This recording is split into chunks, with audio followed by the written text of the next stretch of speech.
Welcome to the Oakland County Megacast. I'm Tyler Keith alongside Erica Jones in the studios for our flagship stations, Civic Center TV and 89.3 Lakes FM. We're also on Birmingham area municipal access on cable television in the Oakland County area. Our cable television stations are on Comcast Channel 15 and AT&T Channel 99. We're also on the radio in Bloomfield Hills in the Birmingham area on 88.1 The Biff, 88.1 WBFH, a service of the Bloomfield Hills School District. Online, civiccentertv.com, click on our Watch Live link, or join us at the small player at the top right of our homepage. And we're also on My Michigan Television, mymitv.com. It's your home for free Michigan content on your phone, on your computer, and on your smart TV as well. Find more information on MyTV on MyMITV. My Michigan Television, it's television for Michiganders anywhere in Michigan and around the world. And we're also on Facebook, as we are each and every day, on our Facebook pages, facebook.com/CivicCenterTV15 and facebook.com/LakesFM. As always, joining me in the studio is Erica Jones. Good morning, Tyler. How are you? Feels normal today. Yesterday we were kind of getting back into the swing of things, but I'm feeling good. I got my Bang energy drink. You know, you claim you drink coffee, but I never see it. You always have your water. I usually have already had a coffee before I've come into the office. Maybe I'll do one in the early to mid-afternoon, especially if I'm doing a meeting. It's usually later on. But otherwise, I'm just pounding water all day long. So Here we go. The beverage of champions, as I say, with the Detroit Lions logo on the front side. So there's irony in everything. Anyway, there's also a lot of news in our local area and throughout the state of Michigan that's affecting not only Oakland County, but all across our state. And you can find that news each and every day on our website, civiccentertv.com/coronavirus. It's your home for direct links to credible information directly from sources related to COVID-19 at the federal, state, county, and local level. If you're in West Bloomfield Township and you want to know direct information from the township about township affairs related to COVID-19, go to civiccentertv.com/coronavirus, click on our West Bloomfield Township link, and it'll take you directly to that link. Hey, but what if you're listening to us in Traverse City? You just want to know the state of Michigan's information. We don't have Traverse City's link up there. That's easy. State of Michigan, we have a link on our civiccentertv.com/coronavirus page. That'll take you to the state of Michigan's COVID-19 page, as well as that for the Centers for Disease Control and Prevention, so that you can assure yourself and your family that you're getting information about COVID-19, about the Delta variant, about other variants that are popping up, and especially about the COVID-19 vaccines directly from sources that have been researching this for months and years on end as we've gone through this pandemic and as they have anticipated situations such as a pandemic even before that. civiccentertv.com/coronavirus. It's also where you'll find each and every day's top headlines, including today's top headlines with a little bit of controversy in this article from Bridge, Michigan. Michigan's redistricting group may hire a law firm that has previously defended gerrymandering. Michigan's redistricting panel is considering hiring a law firm that has defended congressional and state legislative maps that have been deemed unconstitutional gerrymanders. The 13-member panel voted last week to interview E. Mark Braden and the firm Baker Hostetler of Washington, D.C. to serve as litigation counsel to defend any court challenges to the congressional and legislative maps. The interview is set for this week, Thursday. In a quote from Steve Lett on the Michigan Independent Citizens Redistricting Commission, he said, quote, "They clearly are well qualified to handle any litigation that we might have." That was, of course, a quote from him in an article last week, Thursday. But some are sounding alarms about the firm because it has defended Republican redistricting plans that courts determined were illegal. Braden, in addition to being one of the most experienced attorneys on redistricting in the United States, is the former chief counsel to the Republican National Committee, according to his biography. Braden and Baker Hostetler served as litigation counsel and defended the state of Pennsylvania's 2011 congressional plan that was found unconstitutional by the Pennsylvania Supreme Court in 2018 because it favored one party over the other. That party it favored was the Republican Party. David Daly, the author of the book about redistricting, effed, Why Your Vote Doesn't Count, called the decision to interview Braden and Baker Hostetler, quote, outrageous, and closed quote. They have they have a lot of experience in redistricting, Daley told Bridge Michigan Magazine on Monday. Unfortunately, all of it is the wrong kind. He continued in the quote, people like Mark Braden and Baker Hostetler are exactly the kind of people Michigan voters wanted out of the room when maps were being drawn. This is not the first time the commission has undergone scrutiny over a potential hire. Republicans criticized the commission over hiring of Bruce Adelson, a Maryland-based attorney, as the Voting Rights Act attorney. Adelson donated $125 to the 2018 campaign of now Michigan Secretary of State Jocelyn Benson, of course, a Democrat. The commission also hired Kimball Brace of Virginia-based Election Data Services Incorporated to help with the drawing of the maps.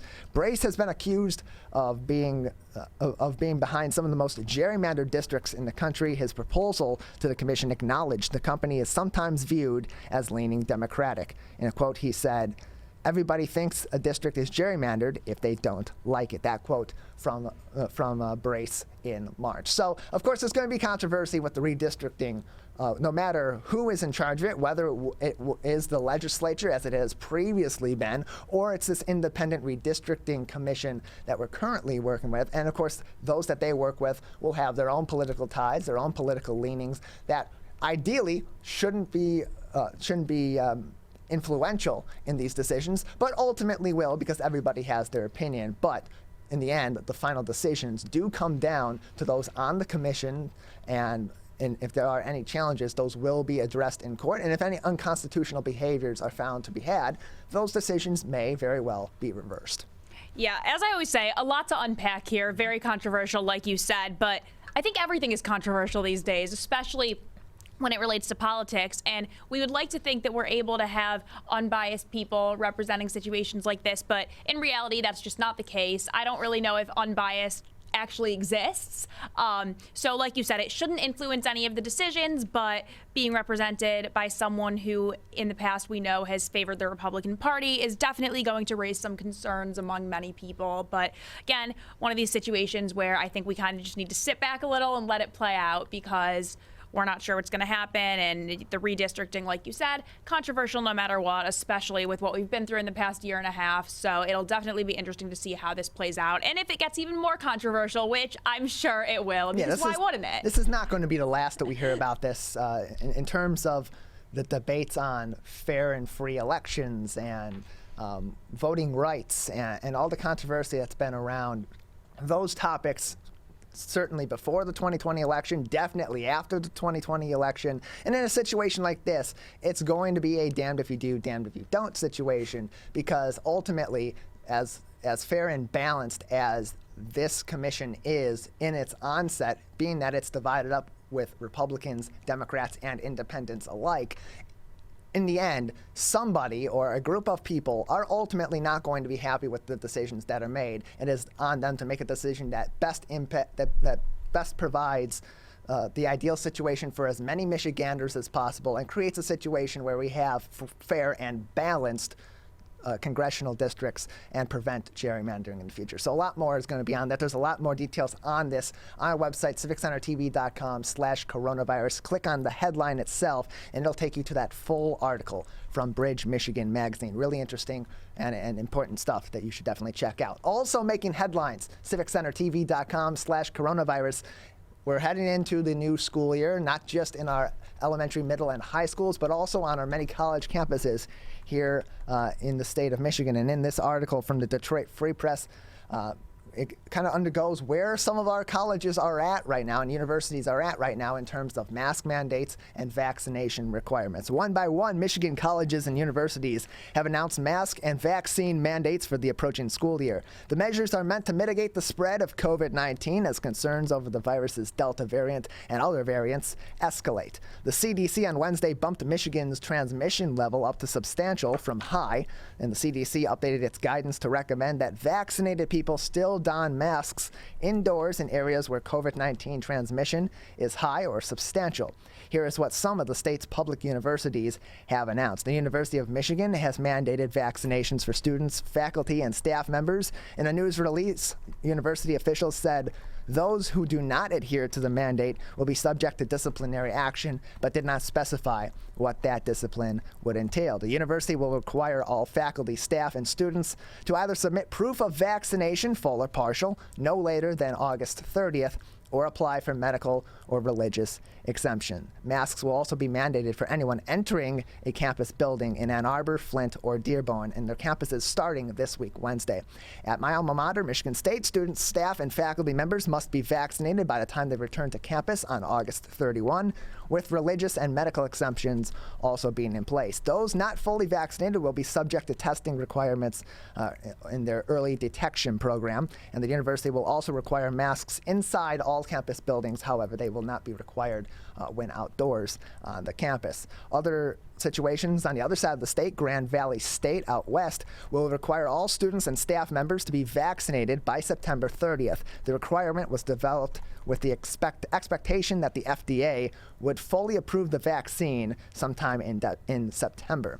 Everyone is required to wear a mask indoors in university buildings as of Monday of this week. At Oakland University, masks are required outdoors, but are not required outdoors, my apologies, but are required indoors for all campus and community members and guests according to the university's safety requirements. Vaccines are encouraged, but not required for most, but are required for those that will be living in the dormitories on campus. And lastly, also on the other side of the state in Kalamazoo, Western Michigan University students and staff, everyone must wear a mask in all Western Michigan facilities, according to a recent letter written by university administrators.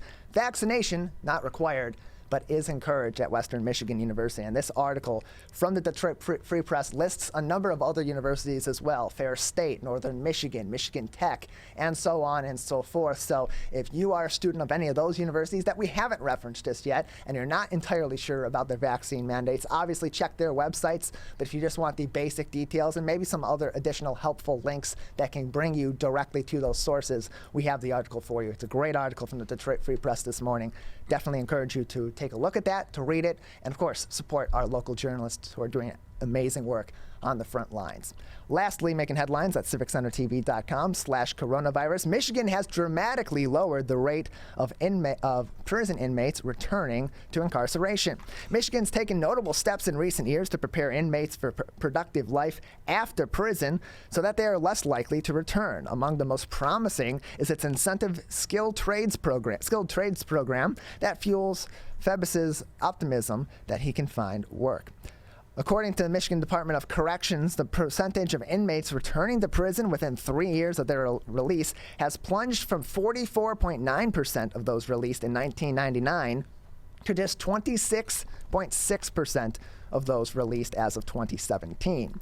The prison population has also dropped dramatically from more than 51,000 inmates in 2006 to just 33,000 today. Department of Corrections spokesman Chris Gautz, who we've had on the show numerous times, attributed part of the decline in prison recidivism to changes in parole supervision geared to help former inmates succeed on the outside.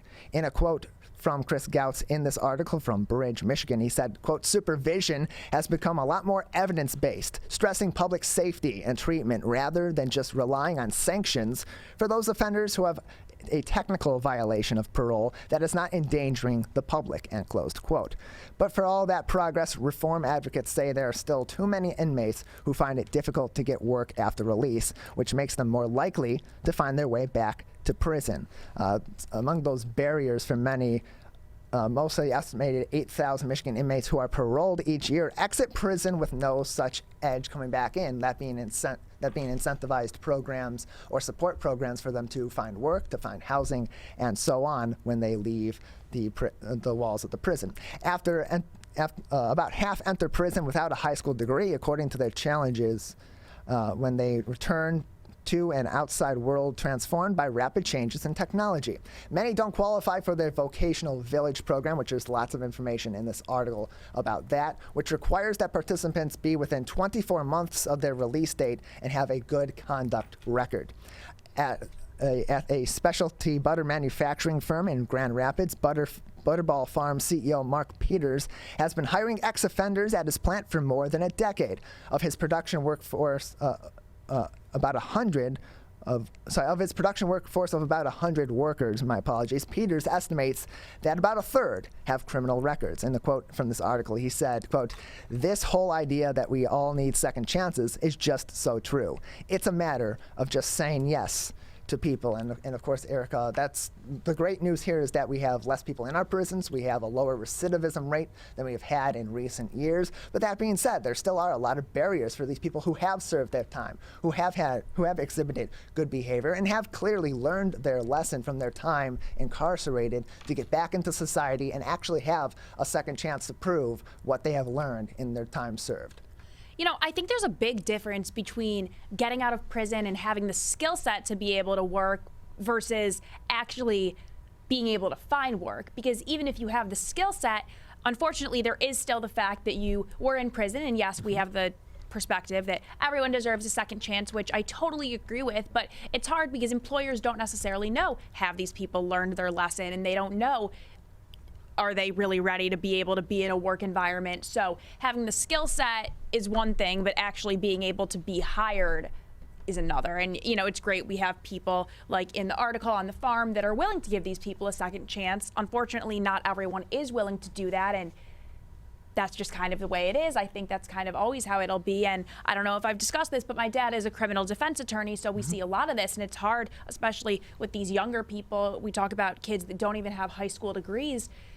You're 16 years old and you go to prison for 20 years, you get out, and it's very, very challenging. So I understand why it's hard for these people to find employment, whether or not they have the skills or not, just because you spend the last 20 years of your life in prison. Or, I mean, I just threw that number 20 out there. Sure. It could be any number, but definitely challenging. And I think there's a lot of factors that play into it aside from just whether or not they have the skills. And that stigma around those who have been in prison, especially for crimes that aren't as severe, or for those that have served a long amount of time and are much older and much wiser and much more mature than they were when they were necessarily arrested or put into jail.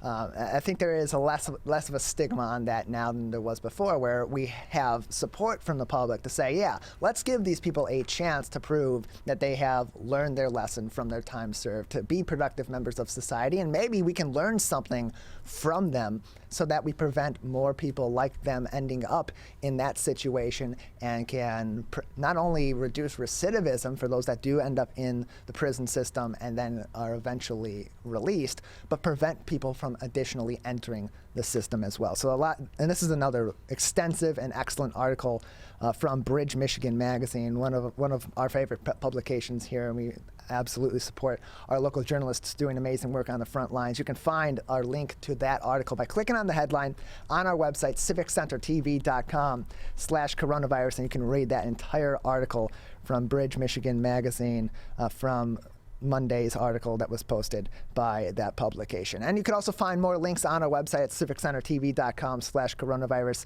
that are pertinent to COVID-19 as well, from the Centers for Disease Control, the state of Michigan, Oakland County, a number of our local municipalities as well. 24 hours a day, 7 days a week. It's available on civiccentertv.com. We're going to take a quick break. We got a really interesting show for you today. We got a couple of guests coming up in the 10 o'clock hour, and then we'll go back in time and revisit some of our favorite recent interviews as well. Coming up at 10:20, we'll be speaking to the president of the Msbl, Detroit Senior Baseball League, and then at 10:40 we'll be talking to Brad Cocklin. He is the founder and president of Chunk Nibbles Snack Foods. Later on in the show at 11:40 we'll speak with Akouri, who is the owner of Drench Dressings, and we'll also look back at two of our more interesting and prolific interviews from recent editions of the Oakland County Megacast. That's all coming up after the break. You're listening to and watching to the Oakland County Megacast on a family of TV, radio, and other media outlets. You see certain things get reincarnated in your children. My daughter is very much inspired by my wife's artistic pursuits. So my daughter started making necklaces. She makes what we call affirmation fashion. I tell her every day that your black is beautiful. Your black is beautiful. Your black is beautiful. And if there's anything better than being beautiful, it's being smart. And if there's anything better than being smart, it's being kind. And reaffirming that every day is our method of making sure her chin never drops. My dad wasn't around, and I remember riding a bike and falling off and cutting myself, and me never just wanting to get back on it. People ask, how your children learn how to ride a bike, and you didn't. I didn't teach them. I just created an environment where they taught themselves, and all I had to do was be there.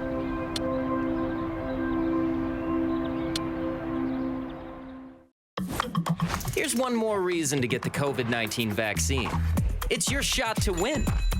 Anyone 18 years or older in Michigan vaccinated between December 1st, 2020 and July 30th, 2021 is now eligible to win millions in cash prizes, including $1 million jackpots and $50,000 daily prizes. And vaccinated students could win thousands in college scholarships. For eligibility details and to enter, go to mishottowin.com.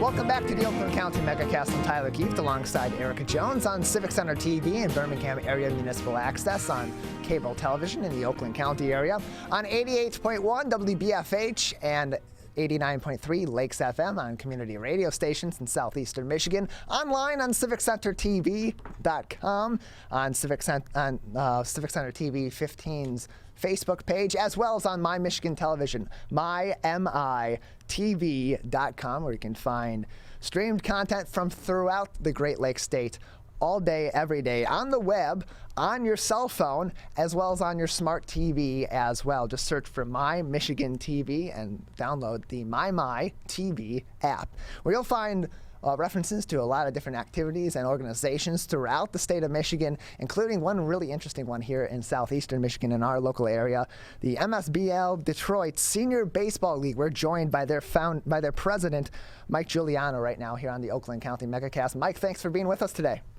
Hey, no problem. Thanks for having me. Appreciate having you on. MSBL stands for Men's Senior Baseball League. Could you explain what this league is and what were kind of the origins of this baseball experience for some of our local seniors?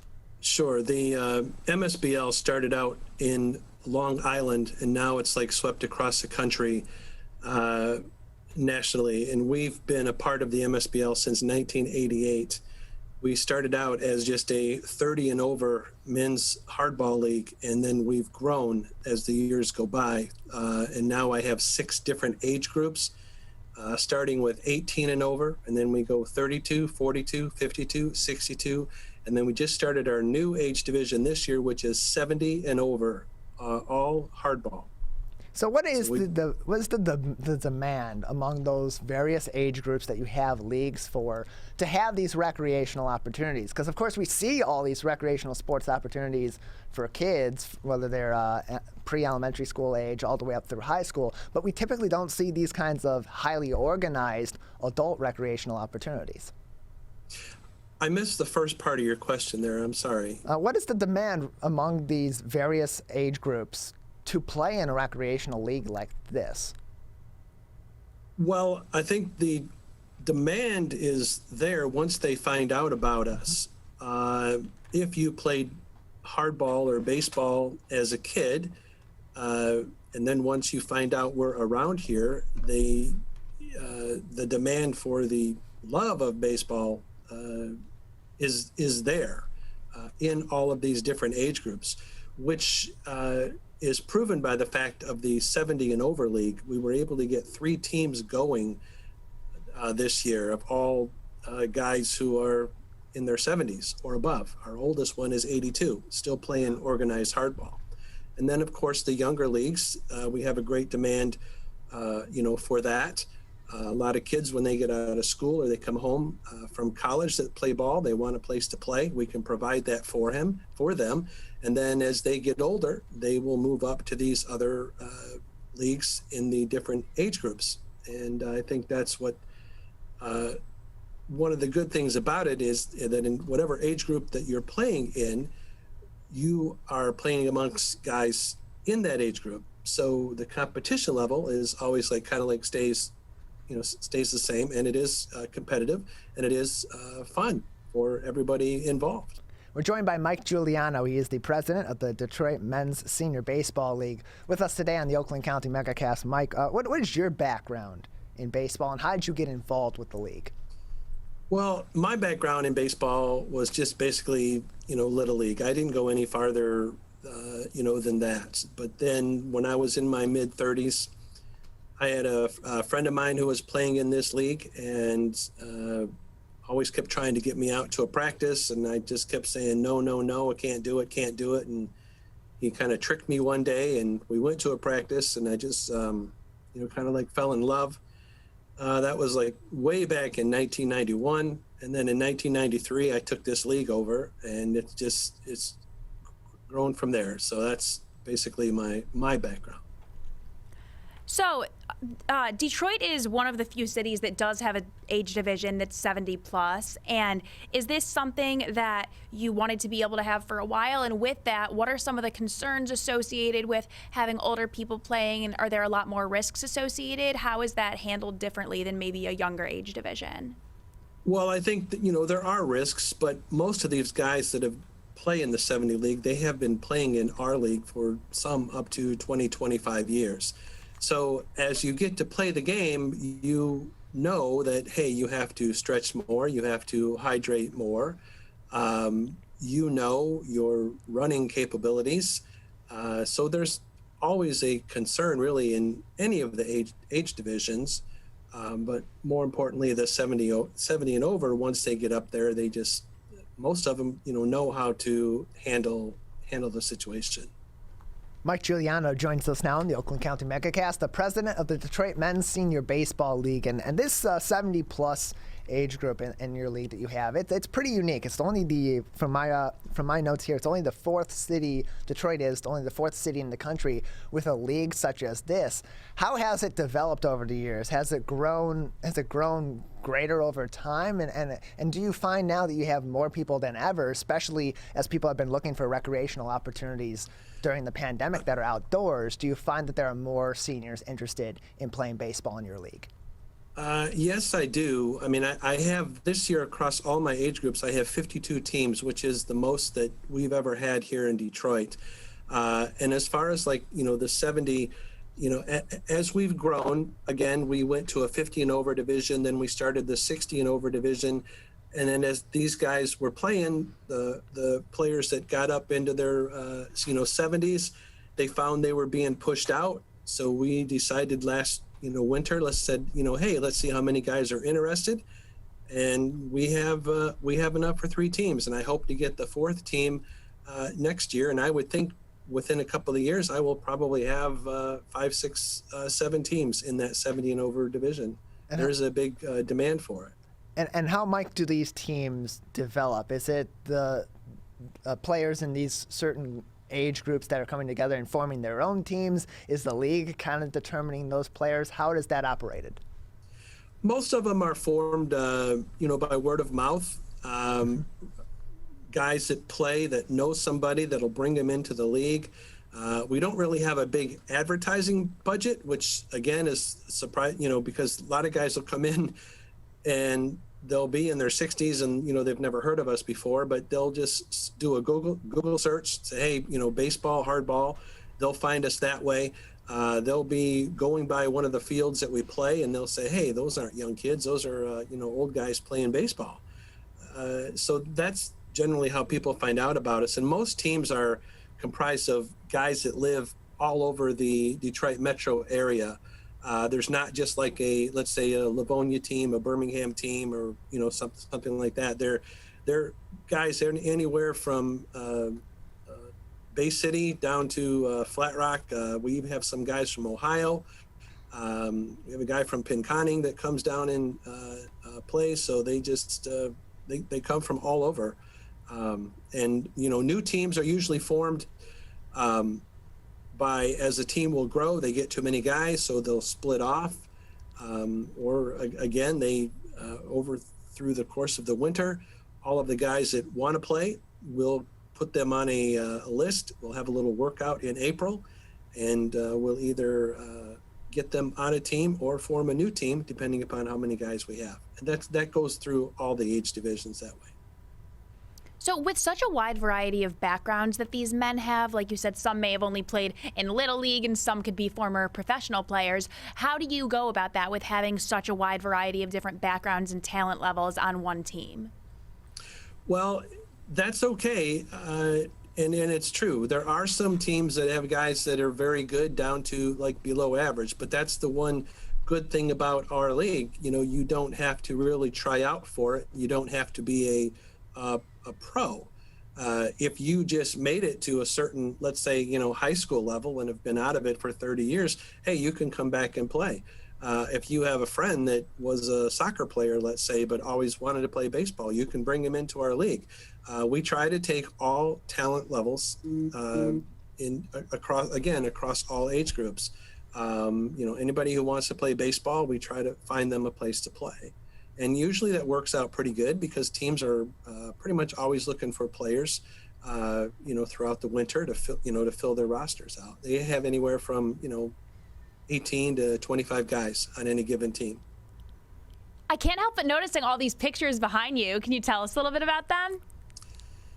Well, you know, when we started doing Zoom last year, I needed something better than just a white background. So I just pulled out some pictures over the years and says, hey, let me just throw that up. So now anytime I do a Zoom meeting, I come down here to the basement. And again, instead of looking at a white wall, you know, you're looking at team pictures throughout the year. Just random pictures, you know, that I pulled out. Most of them are all the teams that I have played on. We have tournaments in Arizona and Florida that I've been to, father-son tournaments. The one you can see the picture. I can't really point to it. I don't know how to do this one right here. That's my son. You know, so all these other ones here, like, you know, team pictures, Arizona. This is Arizona right here. Just random, you know, friends and things like that. And then I put up the old Tiger D. You know, you have to have that. You know. Go Tigers. And so I just pulled out random pictures to try to make it better than looking at a blank wall.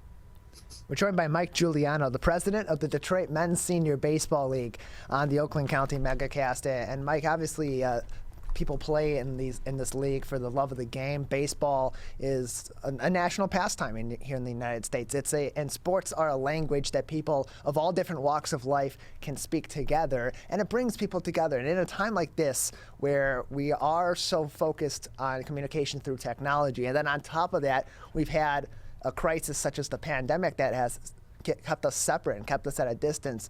How important now more than ever has playing in a league like this been for the men across these age groups, been for them? I think it going back to last year, it was a relief. We normally start in May, and obviously everything was shut down, as everybody knows, and we were not able to start towards the middle of July. You know, fortunately, we were able to start. We had an abbreviated season last year, and once the guys got on the field, it was like a big, you know, relief to get the guys out and, you know, and play. And happy to say, you know, last year I had, I think, around 48 teams. We played a little over 500 games, and we had zero problems with COVID last year, which was good and fortunate. This year we went to our full schedule. Haven't had any problems this year. You know, the guys do take precautions. Everybody knows what to do. But it was a relief, especially last year with the pandemic. Mike Giuliano joins us on the Oakland County Megacast. He is the president of the Detroit Men's Senior Baseball League. And you know, people play the game for the love of baseball. They play the game for the friendly competition. But some people really just want to go out there and play a game for something. They want to win a prize. They want to be a champion of some kind. So when the men in these leagues at the various age levels are playing against these numerous teams, depending on which level they are playing at, are they playing in tournament styles? Are they playing for championships? Or is this all just for fun and for the love of the game?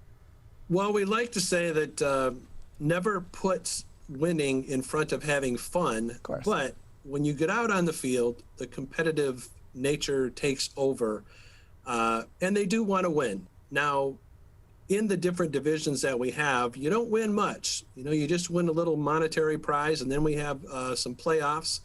And again, you don't win much for that, but the teams who win the playoffs, they can have some bragging rights. However, the Men's Senior Baseball League, they do hold two major tournaments, one in Arizona called the World Series, one in Florida called the Fall Classic. Out there, you're competing with teams all across the country, and the whole idea is to win the championship ring. That's what they go for when they go to the tournaments. Everybody wants the ring. Mike Giuliano with us on the Oakland County Megacast, the president of the Detroit Men's Senior Baseball League. Mike, just a few more minutes with you. If people are interested in joining this league, can they join now in what I would presume would be the middle of the season? Is there a certain time of the year that they have to join? How do people get involved with the Detroit Men's Senior Baseball League? Well, unfortunately, the season this year is closed. You would not be able to join this year, but you can go to our website, which is DetroitMSBL.com, and you can find some questions which will tell you how to join.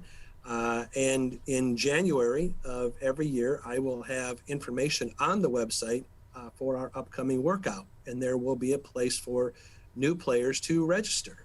And then again, at that workout, we get everybody together. We put them through a little informal workout, and the existing teams will draft players. And depending upon how many players show up, we may or may not be able to form a new team. So that's how they can get involved, or they can call me. The number's on the website, or I don't know if you want me to say my number now. I don't really care. If you're willing to provide it, then sure, go ahead and say it. Sure, you can call 586-854-5007, and you can ask me any question you want about next year, and try to get involved in getting on a team. It's not a problem. We also one thing I want to point out: we do play at various fields across the Metro Detroit area. Again, fields anywhere from Flat Rock, Clawson, Hazel Park, Redford, Livonia, wherever I can get a good, decent field, to play on. So we do play at various ones. We're not just at one certain field. And are these games on certain days that people maybe should be aware of in case they're trying to navigate their schedule, or is it kind of all over the place? Yeah, it's kind of all over. Okay. Again, in a perfect world, I would love to say you're interested in the 42 League, we play on Tuesdays and Thursdays, but sure. I can't do that because we have close to 600 games that I have to schedule between the middle of May and Labor Day, and I don't get access to these fields 7 days a week, so we kind of have to take what we get and then try to piece it together. But in the end, each team plays 24 games. We usually try to give them 2 games a week, but you could play some games during the week and you could play some games on the weekend. If you do play during the week, they are at night. They start at 6 and 8:15. So because obviously everybody works except for the 70 and over, which they are playing right now out at Novi High School. They play during the day at 10 a.m., in the mornings, usually Tuesdays and Thursdays. In terms of information that has to be provided by the players when they do enter this league, do they have to fill out any health waivers with COVID going on? Are there required tests that need to be made or precautions that have to be taken to abide by safety guidelines? No, we just have a standard waiver that any sports organization that you would be involved in that would make you fill out, and it's just a standard waiver that you would sign. Mike Giuliano is with us. He's the president of the Detroit Men's Senior Baseball League, joining us today on the Megacast. Mike, just another minute or so with you before we'll say goodbye today. Is there anything else that you feel would be important for our audience to know about the league, or any other interesting information that you would like to share today? Not really. Just if anybody would like to come and check us out, you can go to DetroitMSBL.com and look on the our schedule page. We're usually playing at some field, 7 days a week. You can come on out and see whether it's the young guys or the older guys. And I think if you did see the older guys play, I think you'd be quite surprised at how they're playing and how well organized they run, and good competition. And the best part about it is it's free. We don't charge admission, to get in. Everybody loves free baseball. Mike, thank you for being with us today. You can't beat free. Appreciate your time. Mike Giuliano, the president of the Detroit Men's Senior Baseball League with us on the Megacast. We're going to take a quick break, and on the other side of the break, we got another great guest ahead of us. We'll be speaking with the president and the founder of Chunk Nibbles Snack Foods. Brad Cocklin will be joining us next. On the other side of the break, you're watching and listening to the Oakland County Megacast. Can I ask you a question? Why did you get your kids vaccinated? It was hard for them to social distance, to be isolated from their friends. I want them to get back to school and sports games. So as a pediatrician, I recommend the vaccine to everyone I know.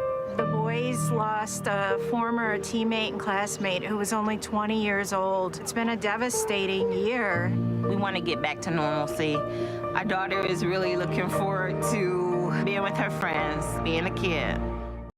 Can I ask you a question? Why did you get vaccinated? I'd like to go to these school dances and spring break to have fun.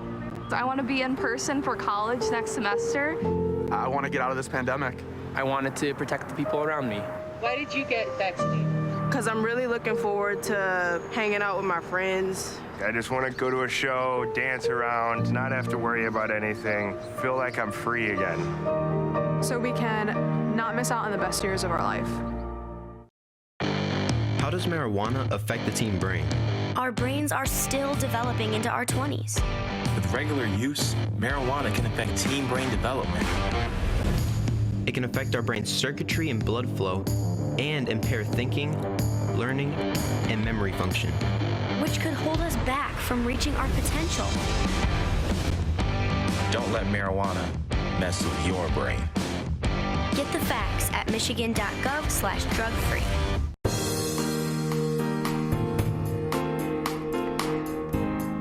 Welcome back to the Oakland County Megacast. I'm Tyler Keefe, alongside Erica Jones in our studios in West Bloomfield, Michigan. We're all throughout the state of Michigan on our website on civiccentertv.com, on our Facebook page, facebook.com/civiccentertv15 and facebook.com/lakesfm, as well as on My Michigan Television, mymitv.com, streaming on your smartphone, on your smart TV, on your computer, as well as on your cell phone, 24 hours a day, 7 days a week, with content from all across the Great Lakes state, and content like our next interview, where we'll be speaking to the founder and president of Chunk Nibbles Snack Food. We're pleased to be joined by Brad Cocklin now on the Oakland County Megacast. Brad, thanks for being with us today. I appreciate you guys having me. Appreciate having you on. So for those that are not familiar, can you give us a little bit of a background about your business? How did it come about? How did you get involved? Absolutely. So Chunk Nibbles is a third-generation family recipe. My grandma was the one that came up with this delicious treat, and she had always made it around the holidays. I grew up eating it, taking it to teachers as like a gift around the holidays, and it was just always so well appreciated, and people enjoyed it. So I thought it had some legs. So back in 2018, I decided to leave my job as a commercial insurance broker in Chicago, cash in my 401k, move home, and basically got the ball rolling on it. We're joined by Brad Cocklin. He is the founder and the president of Chunk Nibbles Snack Foods, with us today on the Oakland County Megacast. So this recipe, you didn't come up with this. This is a family recipe that was created by your grandma, Cuddy. How many generations has this been passed through? Was it her original recipe, or was that something that was passed down to her as well? No, actually, she was the one that came up with it. Wow. And then she was always making it for my mom growing up. And then my mom was always making it for me. Around the holidays, she would make 300 cookie tins of this stuff and take it to, he works in the auto industry, go figure, in Detroit, and would take 300 cookie tins to all his buyers and customers at Ford, GM, Chrysler. And people would be chasing him down, being like, what is that stuff? I just smashed that entire cookie tin at my desk. Where can I get more of it? And he's like, no, well, sorry, that's not going to happen this year, but keep buying and we'll have some more from you next year. So like you said, you cashed in your 401k, you sold your car, and you bought a van and began traveling all around the state. So obviously you risked a lot. You put it all out there. I'm thinking of like a Shark Tank proposal type thing where they're like, I'm putting everything into this. But what gave you the confidence to put so much on the line? Like, were you worried that it wasn't going to be successful, or what was going through your head at the time when you made the decision to give up so much to be able to do this? I think that anyone who's starting a business is always worried about whether or not you're going to have customers, or how well it's going to be received. And the year before I did quit, I did a lot of like background research and just product testing and sort of giving it to people and being like, hey, what do you think about this? And they're like, wow, that's incredible. And I didn't even tell you really what it is. So the original recipe is a combination of pretzels, peanuts, walnuts, and corn checks, all bound together with a light coating. So it forms a delicate but addicting combination of salty and sweet. It's one of those products where you got to actually give like physical distance between you or the bag, or your hand's going to start wandering over to grab more of it. And so, you know, we really came a long way. I think it's funny because I'm sort of experiencing that inverse effect of kind of what you had mentioned, where I have people now that are like, you know, Brad, I love it. It's so good. I always, you know, give it to other people and I buy it when I see it. But the problem is every time I buy it, I say I'm just going to have one piece, and then all of a sudden I finish the bag. Brad Cocklin with us. Yeah, I'm experiencing the other side of that. Brad Cocklin's with us on the Megacast. He is the founder and president of Chunk Nibbles Snack Food. And is that why the name Chunk Nibbles is what it is? Is it because you're taking a couple of little nibbles of that, and all of a sudden you're just so infatuated with this snack that you end up having chunks of it being eaten? Is that the origin of this name? Yeah, you know, it really was always the fact that the way we broke it up was in little like chunk clusters. Okay. So that is something that we deal with all the time, where people are like, chunk nibbles, is that dog food? No. But I get that with nibbles, kibbles, you know, it's kind of like that coincidental name, but really no, it's just the fact that, like, you know, in every bag you can expect a bunch of different little chunks in there. All are the little chunks are all different with, you know, different variations of what's in there. And, you know, every bag you can expect that same delicious taste that you'd expect coming out of my grandma's kitchen.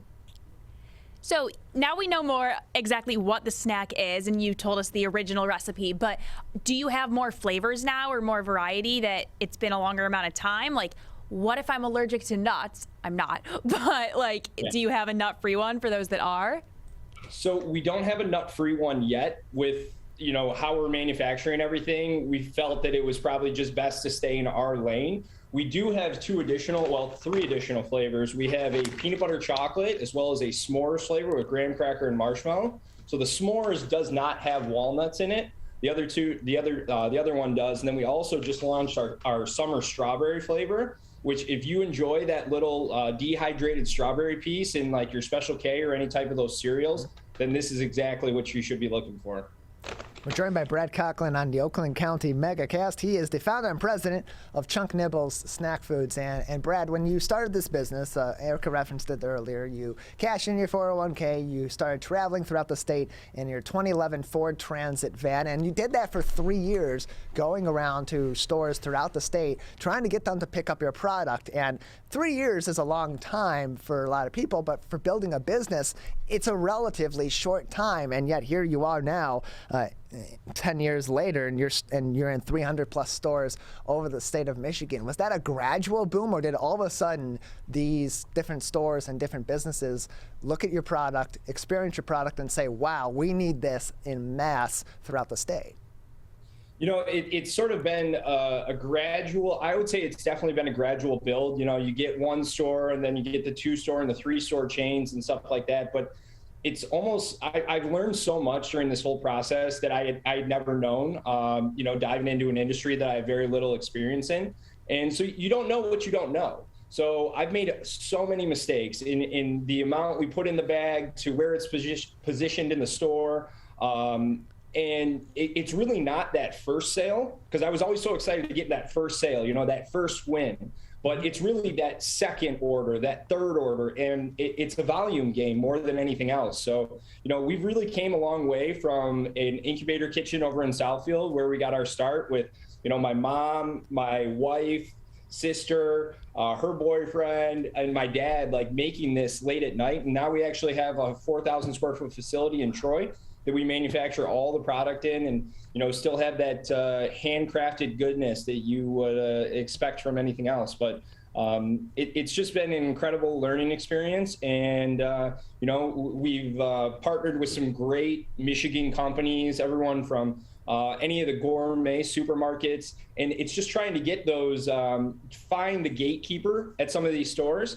And, you know, I think the tipping of where we really got going was when we landed Great Lakes Ace Hardware. So our products are featured in all 64 of their hardware store chains right at checkout.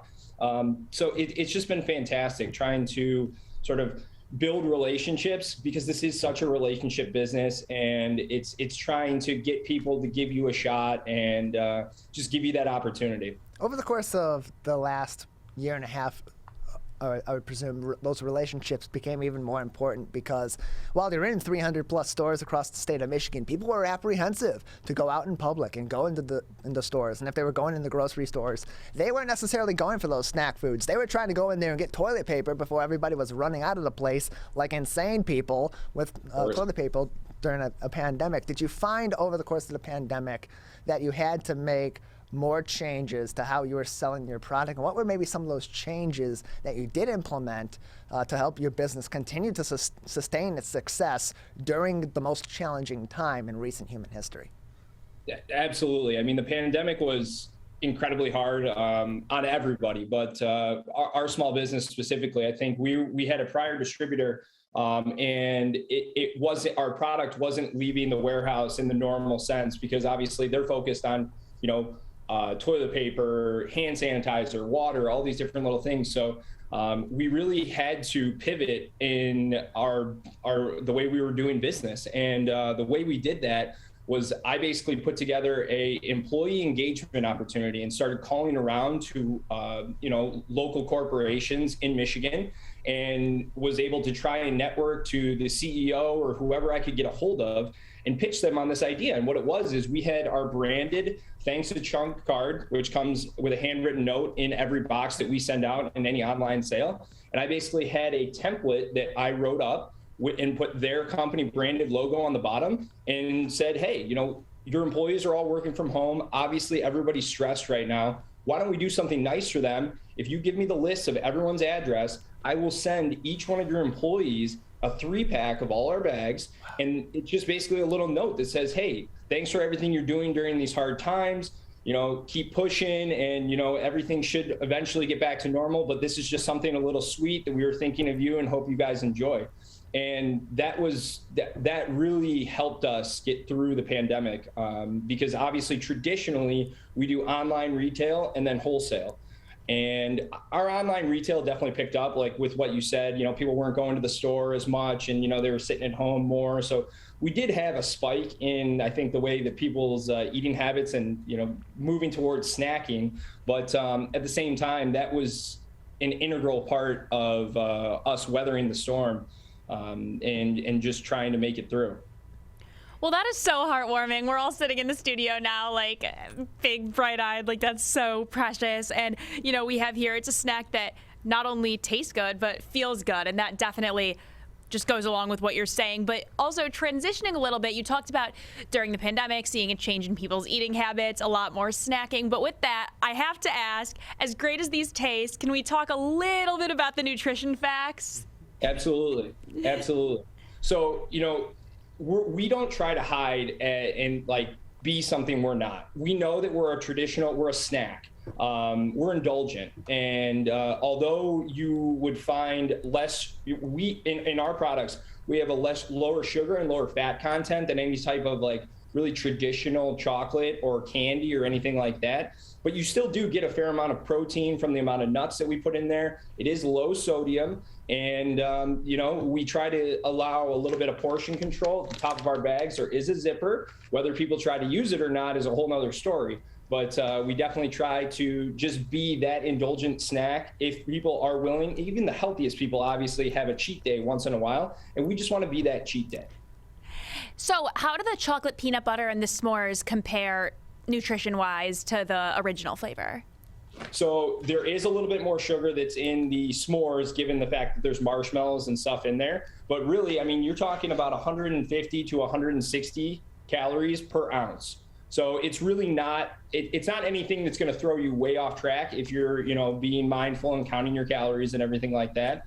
We also have smaller snack packs, which are 2-ounce portions, which is just enough to, we say it's just enough to leave you wanting more, but it's, it gives you that satisfaction of what you're looking for and doesn't allow you to go overboard as to maybe like having multiple bags. We're joined by Brad Cocklin, the founder and president of Chunk Nibbles Snack Foods on the Oakland County Megacast.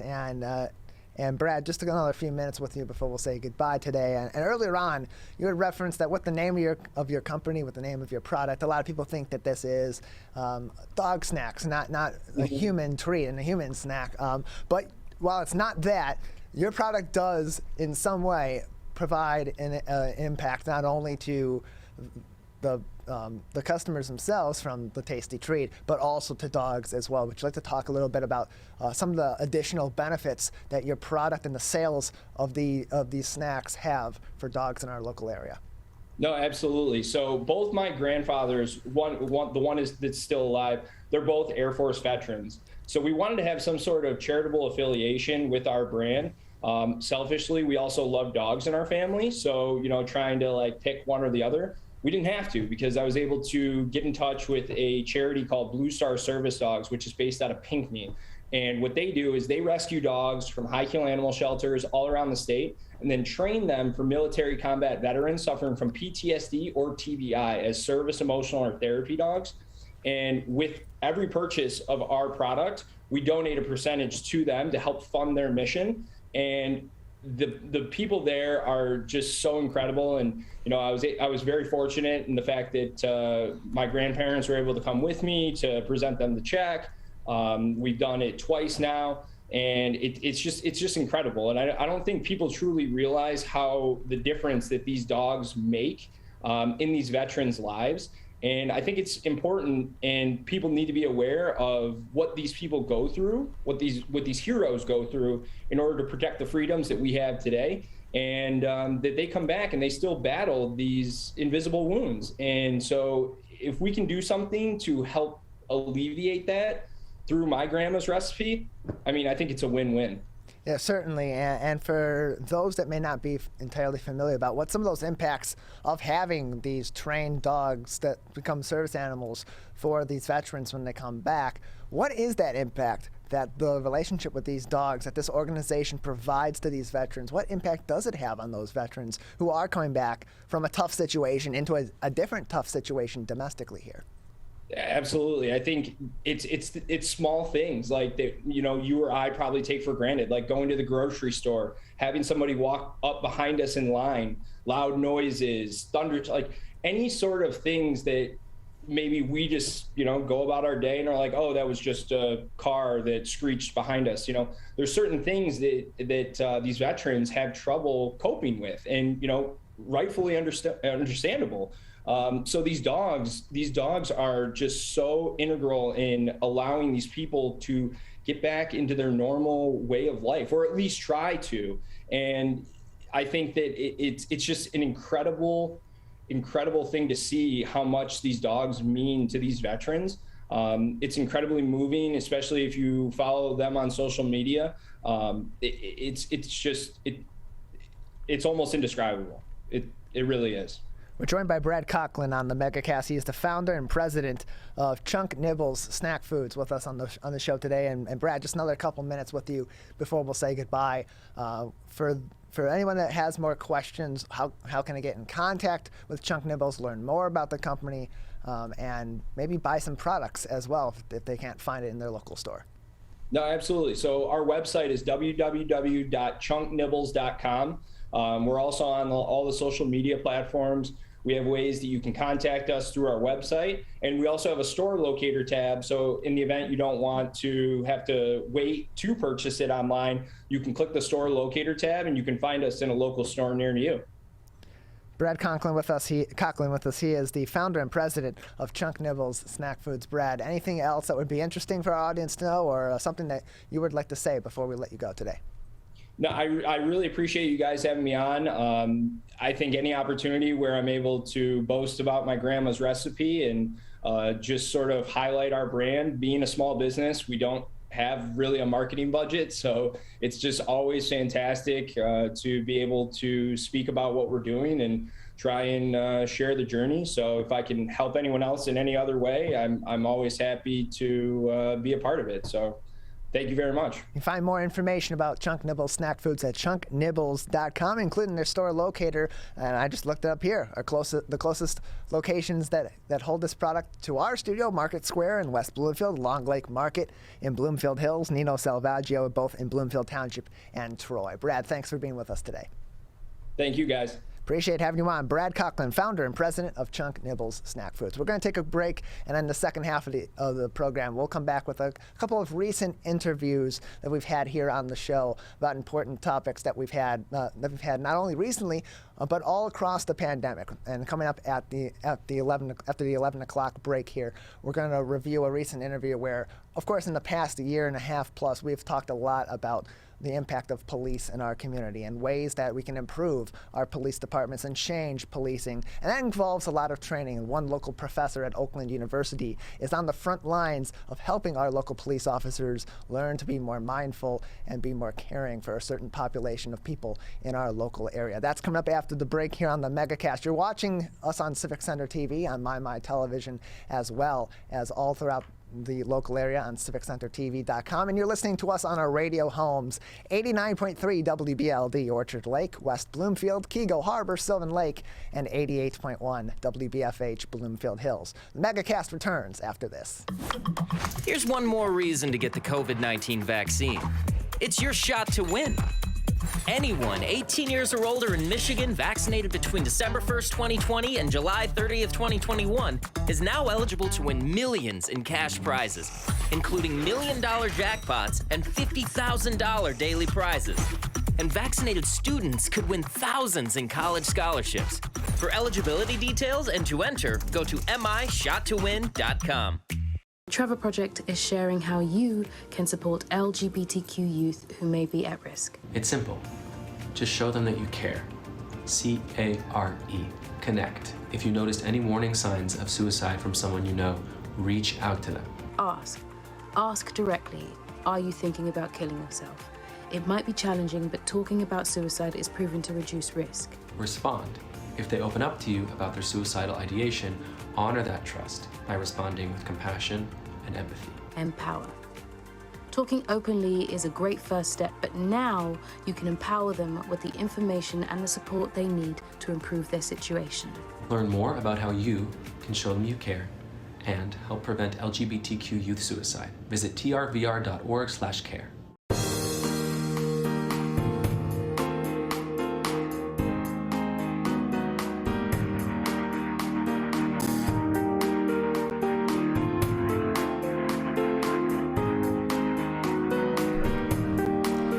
Back to the Oakland County Megacast. I'm Tyler Keith alongside Erica Jones in our flagship studios out of West Bloomfield on Civic Center TV and 89.3 Lakes FM. In addition, on the radio, we're on 88.1 WBFH The Biff. We're on the web, civiccentertv.com, and click on our Watch Live link. On Facebook, facebook.com/CivicCenterTV and facebook.com/LakesFM, and on My Michigan Television, mymitv.com, and search for My Michigan TV on your smartphone, in your app store, or in the Google Play Store, depending on if you are Android or iOS. And as well, you can find it on Apple TV, on Android TV, on your Roku, on your smart TV, and of course, view all that content on the web, mymitv.com. It's My Michigan Television, your home for Michigan content by Michiganders all throughout the state here. And it's a new program. It's free, and you can subscribe to that, mymitv.com. So over the past year and a half plus, we've had a lot of important conversations about public health, about mental health, and about other topics as well. Of course, in the wake of the death of George Floyd and the murder trial that did subside from that, we've had a lot of conversations about the role of police in our community and the need for change in terms of training of our police officers. And that doesn't only reference implicit biases toward people of color, toward indigenous populations, and so on and so forth. It also applies to populations of people that may have more difficulty in having interactions with police under those pressurized situations, populations such as those in our community with special needs. We recently spoke to a professor at Oakland University, Akouri from School of Education and Human Services. She joined us to talk about how the pandemic has changed the paradigm of education for teachers, students, and parents, as well as a recent grant that she earned to help provide a program where she goes to police departments and helps train them for interactions with people on the autism spectrum. We'll take a look back at that interview right now on the Megacast. I'm excited to talk to our next professor. There's been a lot of talk lately about our law enforcement officers when they encounter certain people, especially at some of the traffic stops. How do you encounter and read some signals from people that are, have autism? Or, just even maybe other people like veterans who suffer from PTSD. And so they want to try to get the officers more training. And we have a local professor who was granted an award to be able to focus on this and help teach some of our law enforcement officers on what they should do to try to help ease that relationship when they encounter someone on the spectrum. So let's go ahead and bring in Professor Akouri Edrosinya. She's with the School of Education and Human Services at Oakland University. So great to have you with us. How are you? I'm doing well. Thank you so much for having me. Hi, Ronnie. Hi, Tyler. We were laughing before because it looks like we all coordinated our outfits today. Let's say we did. Yes, we look like twinsies today. And I will say, when you work in news and you anchor, they do that. Coordinate some of their clothes and stuff. What color are you wearing today? Right. Especially when you have women, so you don't clash up there. Sure. But we did not do that. But I will say, you seem like you're the happiest person. Oh, thank you. I appreciate that. So how have you been doing through the pandemic? Well, I was very fortunate because I have always been teaching online courses. So it wasn't a huge transition for me, but it was a huge transition for my students because they're generally teachers who are teaching across the state of Michigan. And they had to very, very quickly switch from a face-to-face class to an online classroom. And that was quite a change. So you were ahead of the curve before everyone else. See, look at that. Already a trailblazer before you even knew. Well, that's Oakland. So most of our program is online. So that really helps because we have students from Kalamazoo to Grand Valley to Oakland County. So they're all over the state of Michigan and they're in special education classrooms. And they come to Oakland to get an advanced degree on autism. And how did you get into studying autism? Well, I was an undergraduate student many years ago in a psychology program. And I was fortunate to have a professor who knew I was really struggling for cash and asked me if I wanted to have a little job on the side. And I said, oh, of course I do.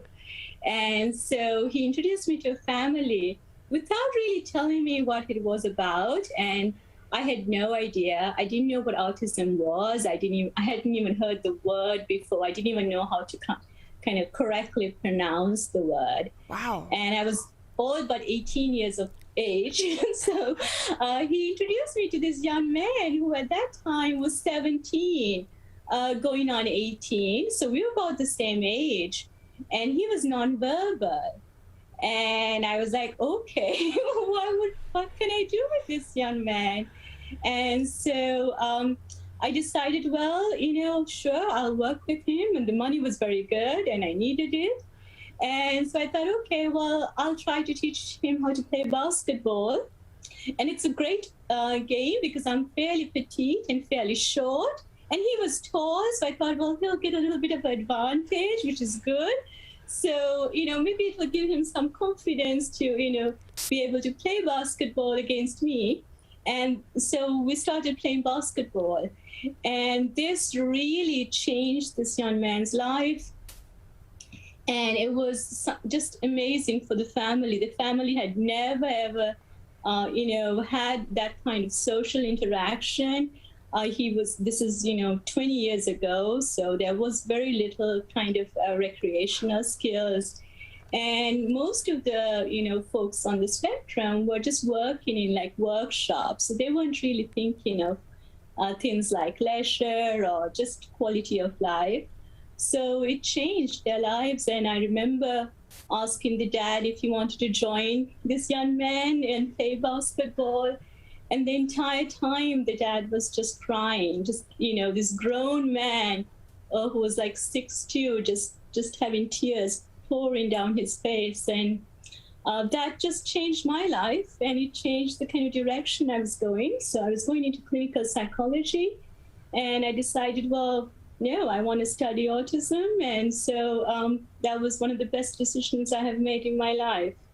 Oh, and I'm sure the family is still grateful to have you as well. Isn't it amazing how these one encounters can really put us on a different path in the world, and how many lives you've touched just by changing your focus to autism? Absolutely. I mean, that was 20 years ago. I've gone through, I probably have worked with maybe direct contact, probably about, 1,000 families, but then indirectly, I've trained so many students who have gone on to train people. So that impact factor is absolutely amazing. And it just was because of this one young man and one professor that changed my life. So I'm so very, very grateful to be faculty and to be part of that process of paying that forward and then training the next generation of faculty. Professor, I know we want to talk about your latest research with the police department, but before we get there, if I can ask you, because we have had a few parents on over the past year with autistic kids, and it's been hard for them through the pandemic, and some of the kids have suffered setbacks because of the change in the routine and not having that one-on-one interaction. What has been your take on how the pandemic has impacted some of the families and the kids with autism? Well, I think the pandemic has affected all of us in ways that I think we're just beginning to understand, right? So in a couple of years, we can look back and say, this is, I think, due to the pandemic. But particularly for kids with autism, it's been very, very difficult because you're looking at kids who are in a spectrum. So you have kids that need very little supports because they're pretty much functioning like their neurotypical peers cognitively. So they're getting A's and doing really well, but they need a lot of social skills supports. And so they're not doing well socially. So their IEPs, or their individualized education plans, or their goals are very different to kids on the other end of the spectrum that need those high supports, where their goals are maybe trying to, integrate cognitive skills in the classroom as well as social skills. So you have this wide spectrum of kids that need different types of supports. So already it's an issue where it's not a one-size-fits-all kind of solution. So it's an individualized approach. But across that spectrum, almost all of those kids do best with structure and routine and familiarity. So that switch was incredibly tough, not just for the kids, but also for the families who had to then kind of work with these kids who were at home, and they were trying to struggle on how to become a teacher at home. I mean, we all did, but it was particularly hard. And I kind of worry now about them going back to face-to-face. I think that's going to be another transition. That's going to be tough because I think all of our teachers have worked so hard and so well to kind of get that routine into place, to get that structure into place online for the last year, and they've done really well. So now we have to kind of switch back to a classroom, and that's going to be tough too. So it's going to be a lot of changes. You know, that's such a good point, Professor, because we've all been so concerned about the kids at home, but really a lot of talk and thought has not gone into them going back into the classroom and that transition back into that routine. So, and then you think about some of these schools where 1 week they're remote, the next week they're in person, they're hybrid. It can be so confusing for so many people. And with that though, too, can we go ahead and jump into some of your latest research? I know that you're working with some police departments on training about what they should do if they interact and they come encounter with an autistic person. How did this research come about? Well, I think for me, it was something that was almost cathartic. I remember when I was I first moved to the state of Michigan, and I was pulled over.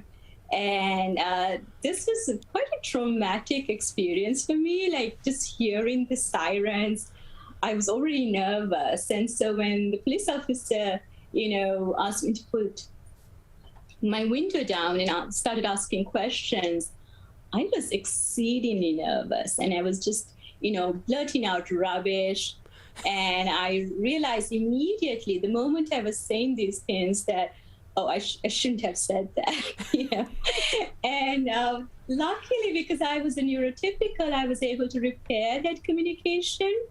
And for me, fortunately, the officer also was very patient and had that good sense to, let me talk it out so I could get to whatever question he was asking me. And so, it turned out to be a good outcome.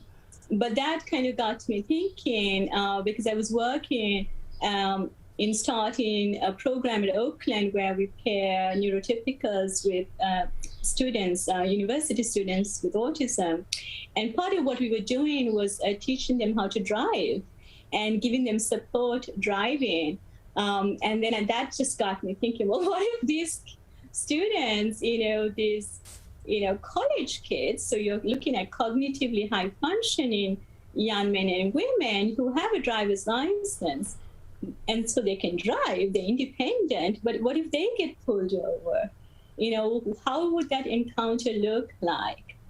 Because a lot of the behaviors they will exhibit, like not having eye contact, evasive questions, taking things literally, a lot of the kind of the stereotypical behavior that they exhibit are really markers for law enforcement, and they convey risk, right? So the police officer is kind of trained to pick up on those things.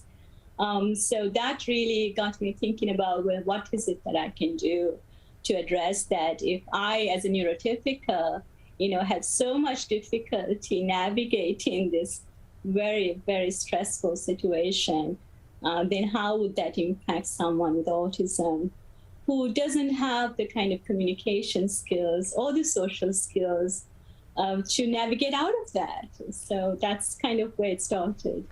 We're talking with Professor Edrosinya over at the School of Education and Human Services at Oakland University. She is working on a research project with law enforcement officers and when they encounter people with autism. And can I ask, how does the program look? Is it virtual or in person? Yes. So what I did was to design these kind of vignettes.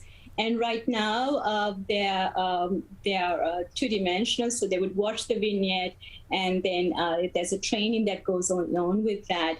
We're hoping to kind of make it into a 360 ocular system where it's completely virtual reality. Right now, they're just virtual.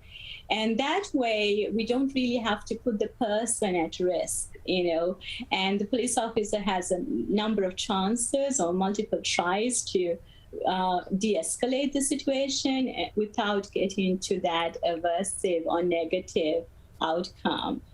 So there's a kind of like a training that they'll go through. We'll do a pre-test and post-test and evaluate the efficacy of the training. So that's kind of how it's set up.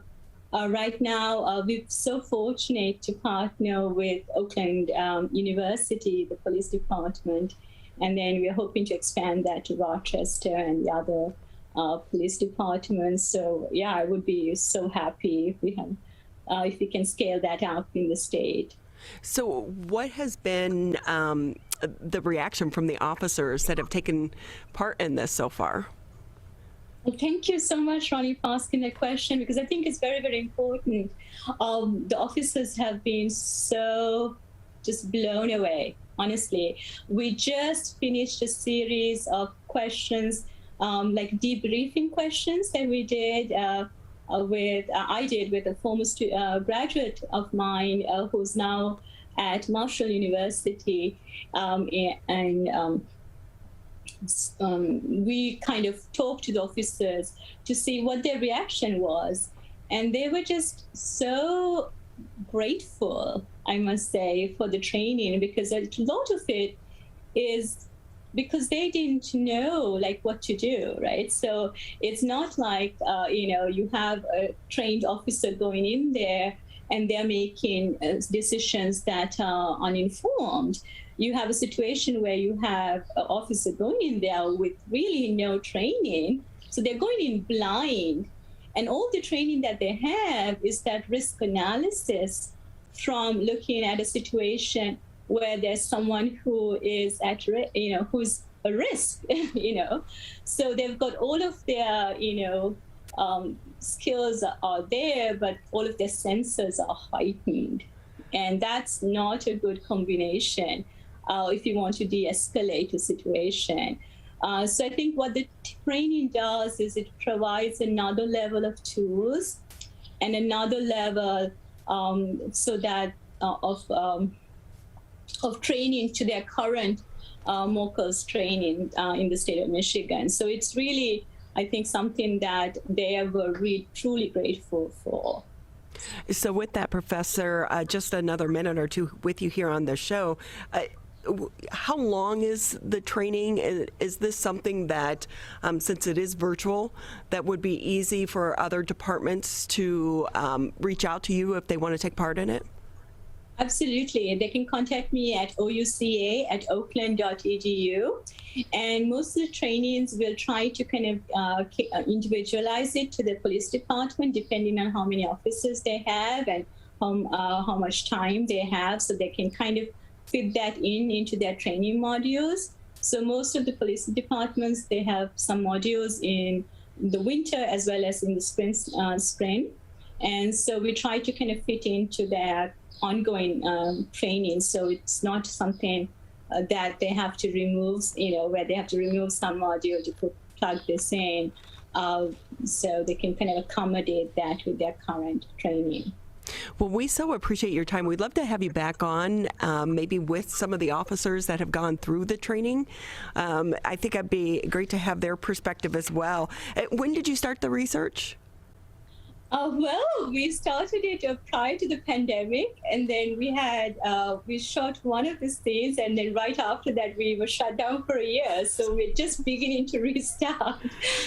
So it's just, it was just restarting and trying to catch up after the pandemic.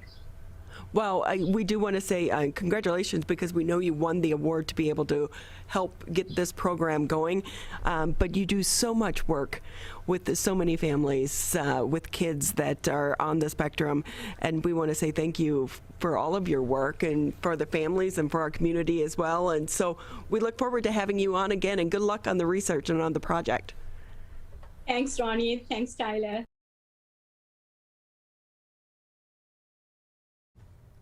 That an interview with Oakland University education professor Akouri about her training program that helps police departments throughout the local area learn to have better interactions, more productive interactions when they do encounter someone out in the field who is on the autism spectrum. We'll take a quick break. We'll come back and review some of our top headlines for the day, and then we'll have more on the Oakland County Megacast. That coming up after this break.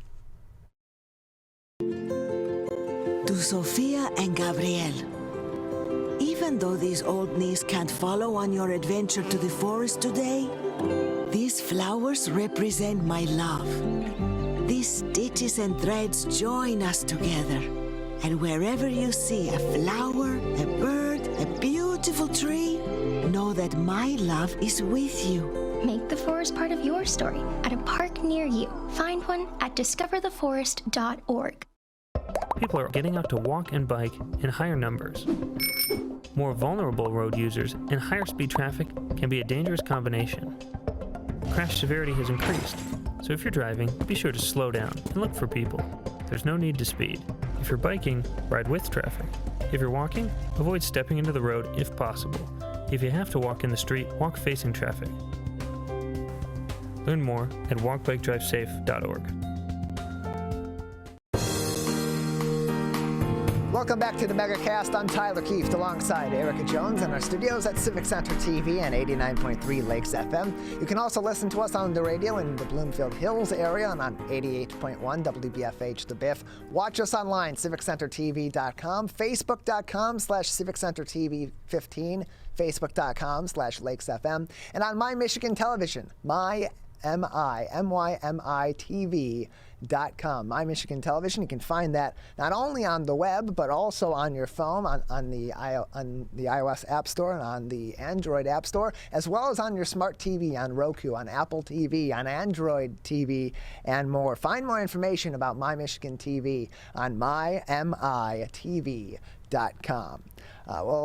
As always, on our website at civiccentertv.com/coronavirus, we provide you with the most recent information on COVID-19 from resources at the state, federal, and local level as well, and also provide you headlines that are making news in our local area and throughout the state of Michigan today. And as we approach the end of the summer and go into the fall season, and people are at all levels are returning to the classroom, there are a lot of new rules in place and a lot of new requirements in place, especially for those at our local colleges. And on our website at civiccentertv.com/coronavirus, we have an article to a really nice informational piece from Lily Altavina of the Detroit Free Press, where she goes through and identifies the various requirements for different colleges and universities across the state of Michigan in regards to COVID-19 vaccination, to mask policies, and so on. One by one, Michigan colleges and universities have announced mask and vaccine mandates for the approaching school year.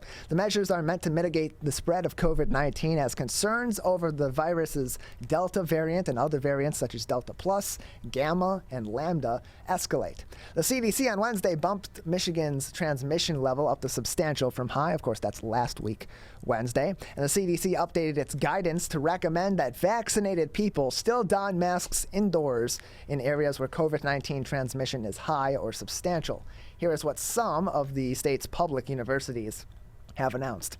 At the University of Michigan, at its Ann Arbor, Flint, and Dearborn campuses, they have mandated vaccination for students, staff, and faculty members. In a news release, university officials said those who do not adhere to the mandates will be subject to disciplinary action, but did not specify what some of those disciplinary actions may be.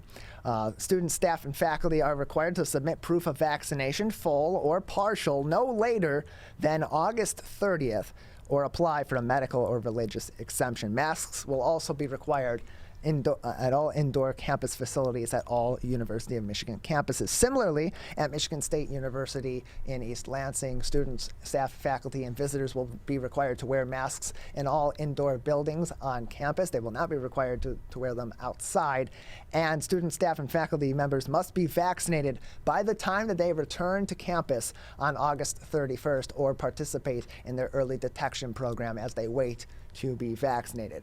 At Oakland University, here closer to home over here, masks are not required outdoors, but are required indoors for all campus community members and guests. According to the university's safety requirements, vaccines are encouraged but not required. And downtown in the city of, at Wayne State University, Wayne State requires students, staff, and faculty to show proof of vaccination if they wish to return to the campus in the fall. An indoor mask mandate is in effect through at least September 15th, down at Wayne State. There's more references to other universities such as Western Michigan, Eastern Michigan, Northern Michigan, Michigan Tech, and more from that article from the Free Press's Lily Altavina.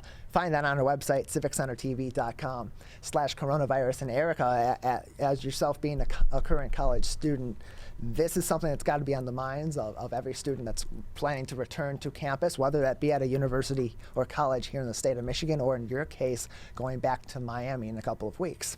Yeah, so I was telling you, my mom and I were actually having this conversation earlier this morning when I was driving in, and I have to say, Michigan really is doing a good job of regulating this. And I know you hear Miami down in Florida, people don't necessarily think of good things when they think of Florida and COVID, Sure. but I do go to a private school, so the way we handle things is very different from the large state universities, and you can't really group us in with how they decide to regulate things throughout the whole state. But with that, my school has not mandated vaccines, and I don't really know why, to be honest. I know I've talked about this a little bit before. In the most recent notice that the president of my school sent out, he said that he's unable to mandate them. So very vague. I don't know what that means. I don't know if he needs board approval that he hasn't been able to get, or I really don't know what the circumstance is, because I would think, especially considering I go to a private school, he would have more room to be able to kind of do whatever he wants under his own rules. So it's very interesting that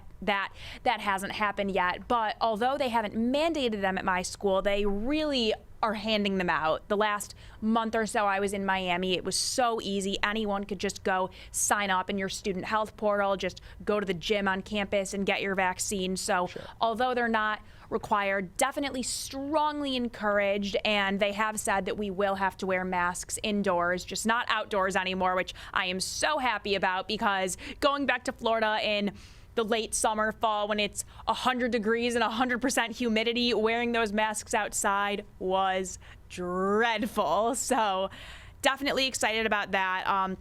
But again, we'll see, with these new variants spreading, I'm going to stay optimistic about it, but we don't know what tomorrow or the next day holds. So these universities definitely need to do whatever they can to get this under control. And it's different from place to place, and I think the situation with the University of Miami in your case, and then in the case of these several different colleges and universities across the state of Michigan, is it really does show that disconnect in the approach to addressing the crisis that is COVID-19, that is this pandemic, across the entire United States. It's not necessarily been a united front at any point in any sector of life in our country, and really across the globe. And that is no more evident for students than in looking at various colleges and universities close to home, and other colleges and universities across the state and across the country, and their responses to COVID-19. So it's something that's going to be on the minds of a lot of students as they go back. And what I'm also concerned about too is those students that and families that are at universities that have put these regulations in place for the fall relatively close to present time, because as you know, with the 2-dose vaccines especially, that's not a quick process. If you're learning about that requirement, it's a requirement for early September when you're back on campus to be fully or partially vaccinated in one capacity or another, whatever that may be. You need to be moving along on that already by now in order to make that happen smoothly and make that transition be smooth for you going back to campus. And in some cases, a lot of these students are going to be going back to campus unvaccinated and have to take additional precautions. In this article from Lily Altavina of the Detroit Free Press, we talked about Michigan State University. I know that at my alma mater, if you are not fully vaccinated, or if you're even just partially vaccinated, you are required to be participating in their early detection program, which means you're going to be doing those temperature checks and those check-ins every day. You're going to be required to wear masks in your dorm room, and you're going to be required to wear masks in of course, anywhere else, as is required for all staff, students, faculty, and visitors in all university buildings. And you're going to have to wait that time out to where you are 2 to 3 weeks between your first vaccination shot and your second vaccination shot, another 2 weeks after that to have the full effect of the vaccine take place. So this is not a in a few days process. This is several weeks, and of course that's got to be a concern for people that are not vaccinated yet, have to be vaccinated in some capacity or the other, or put those exceptions in place, and that's a lot of paperwork and a lot of red tape to navigate. So we'll have, of course, more on this as time goes on, more information about these requirements at schools here in Michigan, and of course as other schools across the nation become topics of conversation on COVID-19 vaccination, mask mandates, and so on and so forth. We'll certainly be talking about that as well. If you want to view the full article, get more information on universities near you or where you yourself, your friends, your family, or other people in your life are attending school, you can find that article on our website, civiccentertv.com/coronavirus. Click on the headline that is entitled How Michigan Public Universities Will Handle Mask and Vaccine Mandates, and it'll take you directly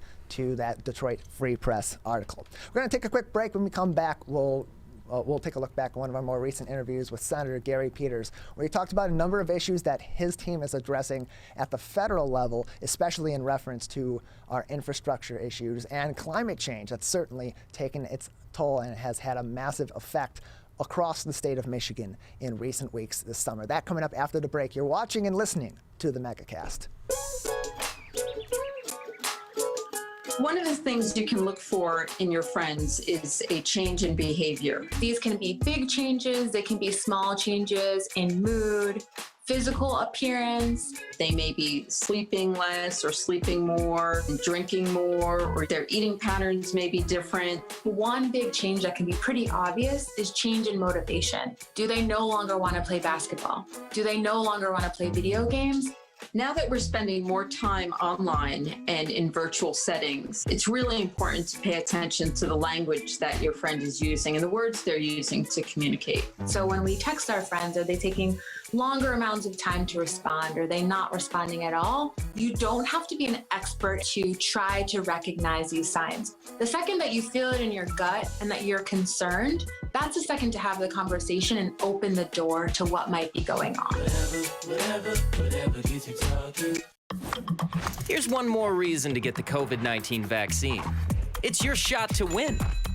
Anyone 18 years or older in Michigan vaccinated between December 1st, 2020 and July 30th, 2021 is now eligible to win millions in cash prizes, including $1 million jackpots and $50,000 daily prizes. And vaccinated students could win thousands in college scholarships. For eligibility details and to enter, go to mishottowin.com.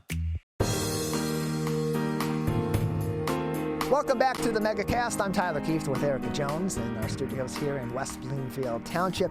And recently we had the honor and pleasure being joined for a brief interview with Senator Gary Peters, as, of course, here in the local area especially, we've experienced a number of 100-year floods and a number of severe thunderstorms over the course of this summer. And severe weather always is a major impact throughout the late summer period and as we transition from one season to another, but it seems like it's taken an additional toll this year. Certainly, there's the debate that's going on as a result of that between we need to fix our infrastructure and we need to address climate change. We need to do both, or it's all one, it's all the other, or it's something that needs to be solved on both fronts. And that's being addressed at multiple levels, whether it be the local level. We had a great interview recently with Jim Nash from the Oakland County Water Resources Commissioner to speak about that. We've spoken with a number of other experts as well on environmental impacts that we can make locally, such as rain gardens and so on, that may help reduce some of that flooding. But also we need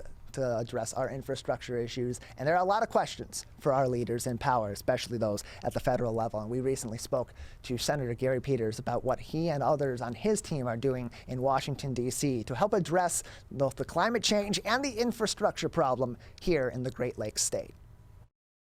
Let's go straight into our next interview and welcome in U.S. Senator Gary Peters to the show. Senator Peters, thank you for being with us on the program today. Well, it's a pleasure. Thank you so much for having me on. Appreciate having you on. Let's start off and continue on with the conversation we had with Oakland County Water Resources Commissioner Jim Nash, as we've had a number of 100-year floods and major storms here in the local area over the past several weeks, and we've seen clear and present issues with our infrastructure here in the state of Michigan. What is being discussed at the federal level from your office and with your colleagues in Congress about mitigating those issues here in the state of Michigan, as it's having an impact not only here in southeastern Michigan, but across our state over the past several years? Well, you're right. It's a significant impact. Commissioner Nash talked about that. I caught the tail end of that interview, and certainly I know he's focused on addressing the problem. Really, bottom line, it's a result of what we're seeing with climate change and the fact that we know that storms will be increasing in intensity as well as the number of those. As you mentioned, we've had a number of very large events, and we need to be in a position to mitigate that. Certainly, we have to deal with climate change broadly up front, so we don't continue to see the escalation of these very damaging storms, but they are going to be with us going forward, and we have to plan accordingly. The infrastructure package that's before the Senate right now, in fact, we just moved yesterday to motion to proceed as we continue to debate it.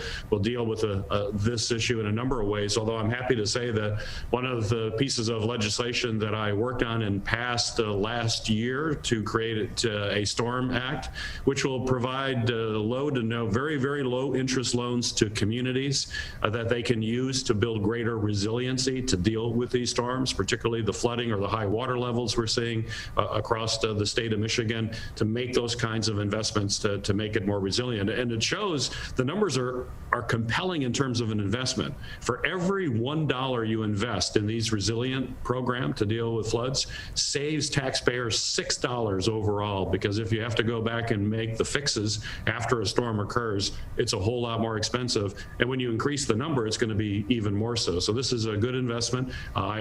We had that authorization passed. I passed it on a bipartisan way last year.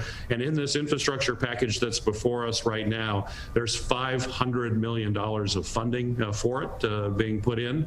And that $500 million is a revolving fund. So when communities pay it back, it's available for another community. It's going to be there for years to come to help us deal with it. And it's certainly one way the federal government is working to complement what we're seeing at the state and local level, and certainly complement what Commissioner Nash is doing in Oakland County.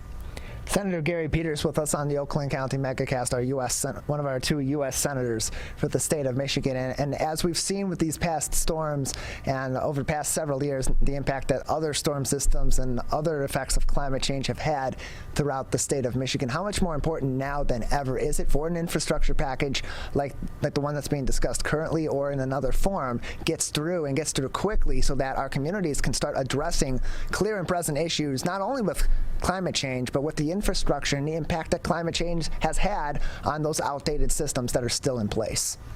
Well, you're absolutely right about outdated systems and the fact that we have just underinvested for far too long when it comes to critical infrastructure. If you look at infrastructure broadly with physical infrastructure, from roads to bridges to underground infrastructure, et cetera, the folks who look at this, the engineers who look at this and actually rank countries based on the quality of our infrastructure and various countries around the world, right now, the United States is ranked 13 on the list. 13. That's simply unacceptable to me. This is the United States of America. We need to have world-class infrastructure. We need to be number 1, not number 13th, and it shows that we just have not made these investments. This infrastructure package, the bipartisan one, as well as another infrastructure package we hope to pass on the heels of this, will make substantial investments to upgrade roads and bridges and other critical infrastructure, including high-speed internet, which is critically important for all of us, particularly in this new internet age. And we saw with the pandemic the great gaps that exist with access to high-speed internet. That's going to be addressed in this package, as well as infrastructure to move to a cleaner economy. We know that General Motors and Ford and our other manufacturers are moving aggressively to electrify the fleet.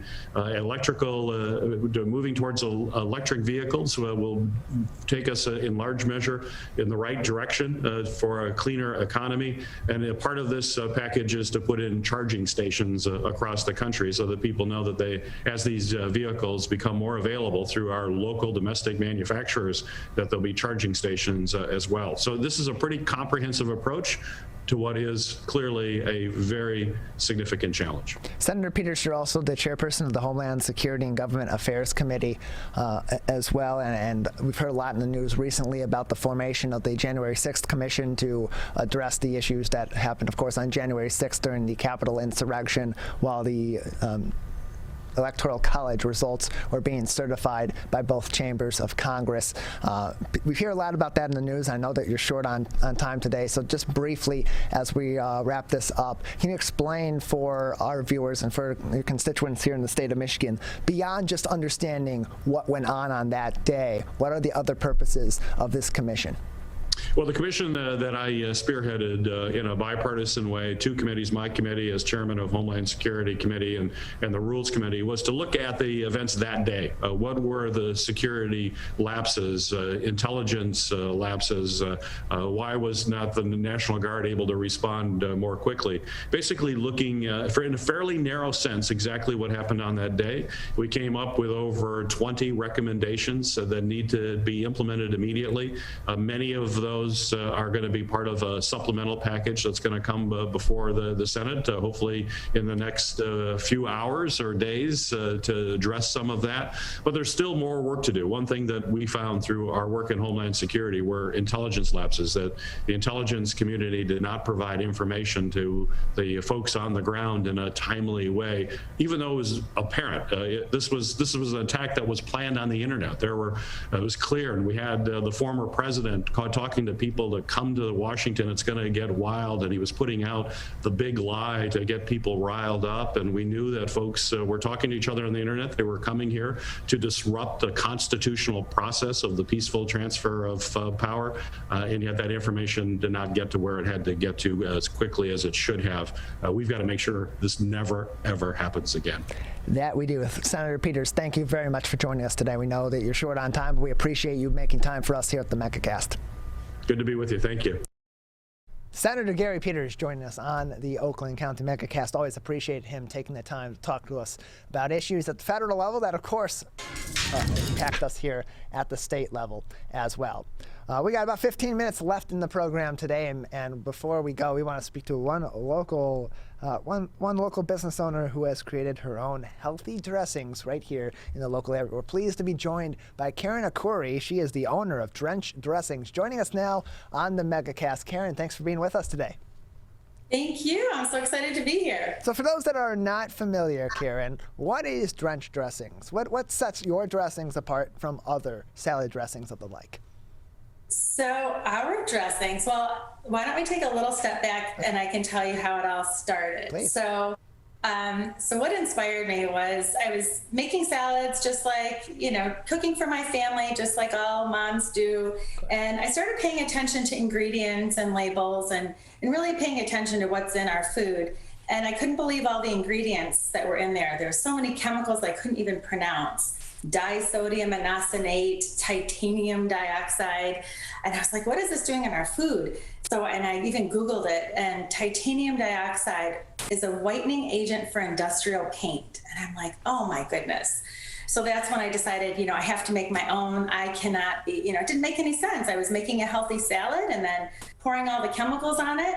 So that's when I decided to make my own, and I would take the salads to friends' homes. I would even take it to the teachers at schools. My kids they were at St. Regis and Marion and Brother Rice in Bloomfield Hills, and I would take salads, to sporting events, and I was getting a lot of compliments, and a lot of those moms encouraged me to bottle it. And I remember coming home and telling my husband, and he said, oh yeah, just add it to the list of all the other things you want to do. And that's when I'm like, oh gosh, that fueled me. And it just made me think, I really have to do this now. It came from a good place. He knows I was so busy, but yeah, that's what really triggered me to do it. So to answer your question, yeah, they're all super clean ingredients. Most of the ingredients you'd find it at home in your own pantry. And the nice thing is that if you have allergies at home, they're free of the most common allergens. They're dairy-free, nut-free, gluten-free, egg-free, fish-free, non-GMO, and they're absolutely delicious. Like, you won't miss any of that. Karen Akouri joins us on the Megacast. She is the owner of Drench Dressings. You can find more information on idrench.com and on their social media, such as Instagram at Drench Dressing. And Karen, you mentioned that it's made from natural ingredients that you could find just in your kitchen. And when people are looking for salad dressings, they're looking for something that that they're going to put on in relatively small amounts on a salad just to add a little bit of taste or sweetness or tartness to their salad that they're obviously not going to be getting from lettuce and from certain other vegetables that they may be mixing into that. But they're not necessarily, even though your dressings are called drench, going to be literally drenching these salads in these dressings. So in terms of their shelf life, how long do these last in someone's refrigerator, especially considering that you don't use preservatives or GMOs and so on? Yeah, so good question. So they do have a good shelf life because there's no dairy, no raw egg or fish. They last a year from the date of manufacture, and then they're good for 60 to 90 days after you open the bottle. And the reason why I called it drench is because I love to drench my salads. I love sauces, I love dressings, and they're so clean and healthy that you can do that and not feel so guilty. Do people use these dressings obviously for salads, but do they use them in other capacities too? Can they be used for whether it be marinating a meat or using as a topping on another recipe as well? And do you maybe have some ideas that you provide to people on your website possibly that could provide those other outlets? Yes, definitely. So I love marinating with these dressings, and we love using them as dipping sauces as well. Like, for example, so we have 5 flavors. This is our Mediterranean lemon. This was inspired by my late mother-in-law, God rest her soul. She's a beautiful woman, and she's Lebanese, and so her cooking was all Lebanese inspired, and that's where this dressing was inspired. She would, when she cooked, she never measured, like most of the older generation, and so after she passed, I spent a few months trying to recreate that same flavor. My kids were really missing that. And this one is a great marinade for chicken, lamb chops. The Mediterranean lemon also is great as a drizzle on avocado toast with microgreens or arugula. And I love it on this 7-layer Mediterranean dip that I'm gonna show you how to make a little later in the show. And then we also have, this is my signature dressing. The first one is the citrus honey. That's the OG. That's what started it all. I made a really nice kale salad with, we had quinoa, shaved Parmesan, toasted pine nuts, caramelized golden raisins. And that's when I got all the compliments from all the moms and teachers at school. And that's what led me to start Drench. And then soon after came our balsamic fig vinaigrette. This one is really delicious on anything with cheese, anything with goat cheese or feta. I put it on caprese salad, Greek salad, Cobb salad. And then we have our new vegan Caesar. We just launched that a few months ago. That is delicious on anything. And I almost didn't want to call it vegan. It just happens to be vegan because of the clean ingredients. It's just, there's no raw egg, no raw fish, no dairy, but you won't miss any of it. I've been making delicious grilled chicken Caesar pasta salads with a ton of spinach, grilled chicken Caesar wraps with this. So many ways to use it. And then we have our new Southwest. It's not in stores just yet. That's launching in a few weeks. You can purchase it on our website at idrench.com, but this is coming soon. I used this weekend. We made a really nice taco bar, and we used it for our taco salads and fajita salads. It's really delicious. And back to the citrus honey. I love marinating salmon with that one, salmon and chicken. So versatile. I mean, you get a lot of use out of all of them. So I have to say, I'm very, very guilty of putting things in my body with labels where you cannot pronounce 3/4 of the stuff. So I really, really appreciate this. It's an ongoing fight that my family has. I need to get on that. Definitely going to get some of your dressings. I know, sorry, I know you have a little demonstration you want to show us, but just real quick, I have to ask, I know you use different ones for different things, but what is your first... If I could talk, what's the first thing that comes to mind when I ask you which one your favorite is? Oh my gosh, I get that question all the time, and it's so hard to answer because they're all so equally good. It just depends on what mood I'm in. If I'm in the mood for something more savory or more sweet, like the Mediterranean lemon and the vegan Caesar have no carbs. They're very keto friendly. And then the other 3 have very low carbs, but they're a hint of sweet, but nicely balanced. And it just depends what I'm in the mood for, because they're all so good. I can't wait for you to try them. I'm so excited. Karen Akouri joins us on the Megacast. She is the owner of Drench Dressings. You can find more information on their website, idrench.com, and on Instagram, @Drench Dressing. And Karen, you mentioned earlier that you're releasing a new dressing here in the next few weeks in select stores. But in general, where can people find Drench Dressings locally? So I've been working really hard. We're growing fast. We are in a couple short years, we're in 250 stores in 10 states. Wow. So I'm excited to share that with you. We're in many of the local stores. They've all been so supportive. Whole Foods, Nino Salvaggio, they've been wonderful. Plum Market, Market Square, Market Fresh, Heartland Market, Westbourne, there's so many to name, but you can find the list on my website as well, idrench.com. Karen Akouri with us, the owner of Drenched Dressings. And Karen, earlier you said that you had a demonstration prepared of making one of these natural salad dressings that you produced. Yes. So would you want to go ahead and show us how you do that? Yes, I would love to. So this is one of my favorite recipes. And all of my recipes, I do share them on my website, idrench.com. So if you don't catch it all today, you'll be able to find it there. So this is a wonderful appetizer. It's healthy. It's a crowd pleaser. Everyone loves it. Every time I make it, the plate gets cleaned, and it's so simple to make. So it's a take on the Mexican dip, but it's Mediterranean. So I start with a layer of hummus on my platter. So I have just a really nice, simple platter. You can use a fancy one if you'd like, and you can make them as big or as small as you'd like. I mean, my husband has his buddies come over and they're watching the game. I make a big platter and it gets cleaned every time.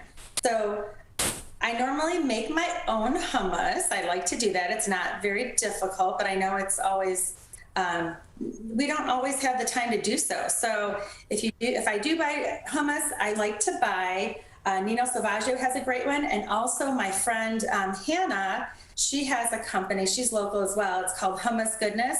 And her hummus is really clean as well. And I believe you're going to be interviewing her next week. Oh. So, yeah. And then this is the first layer. That's the hummus. And then I like to layer it with parsley, cucumbers, tomato, feta, and black olives. And I like to use these gloves. I'm sure everyone's got a lot of these left over that we've all stocked up on. Use them for cooking. It's really nice. So then I drizzle some chopped parsley on top. And you can also, if you wanted to take a shortcut, you could just buy the hummus, buy some tapule from your local Mediterranean restaurant, and just layer that. That saves a couple steps. And then I have some chopped cucumbers. You drizzle that on. Really delicious, healthy. And then I've got some chopped tomatoes. I love to use these like sweet cherry tomatoes on the vine. They're so flavorful. And when I have a little kitchen hack, so since I'm so busy, I always like to keep grab and go food in the fridge for my family. And I love to use to make salads ahead of time. And I find that when you pat the veggies dry, they last longer. So a salad can last a few days in the fridge. And also another great salad hack is to use a ceramic knife. This was one of Oprah's favorite things a while back. And a ceramic knife, I guess it has something to do with the oxidation, so the vegetables don't turn brown right away. So it buys you some time. So we got the tomatoes, and then I have some feta. You can just crumble that on. And then top it off with black olives. You can get really creative with this. On my website, I even suggest you can use tzatziki sauce as one of the layers. You can also add beets, whatever you like. And then this is the game changer. So I top it off with the Mediterranean lemon dressing. Oh. Shake it up real well because there's no artificial emulsifiers or preservatives. And then we just drizzle that on. And it just adds so much flavor, and voila! It's a beautiful presentation. It is. It's really impressive. If you'd like to take it to a friend's, if you're bringing a plate, this is a perfect recipe. Hopefully you can see that. Yes. It's really nice. Yeah, and it's simple. You can make them, like I said, as small or as large as you'd like them. And you have these recipes on your website at idrench.com. Yes, exactly. And I serve it with pita chips, sliced veggies, whatever you'd like. And I also have another great recipe on my website, which is my signature kale salad recipe, which pairs with the citrus honey vinaigrette.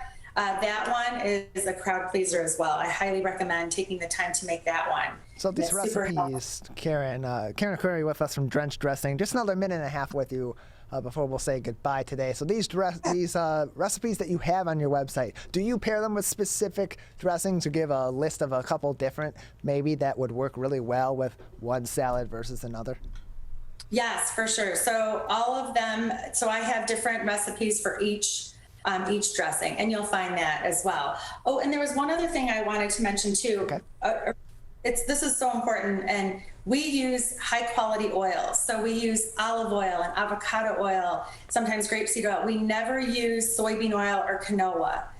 Those are non-GMO, highly processed and inflammatory, so we stay away from those oils. So that's another really nice ingredient in our dressings.